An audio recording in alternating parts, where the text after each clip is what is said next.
श्री संत गुरु रविदास महाराज जयंतीनिमित्त नागपूर येथील हनुमाननगर परिसरातील श्री संत रविदास छात्रालयात रविवारी कार्यक्रमाचं आयोजन करण्यात आलं। कार्यक्रमाची सुरुवात संत रविदास महाराजांच्या मूर्तीचं विधिवत पूजन करून करण्यात आले। यावेळी पुष्पार्पण करून संत रविदास महाराजांना अभिवादन करण्यात आलं।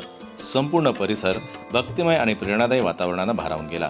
कार्यक्रमात छात्रालयाचे सचिव अनिल काटोले, सहसचिव लीलाधर कानोडे, उपाध्यक्ष सरोज काटोलेसह अन्य पदाधिकारी, कर्मचारी वर्ग आणि विद्यार्थी मोठ्या संख्येने उपस्थित होते।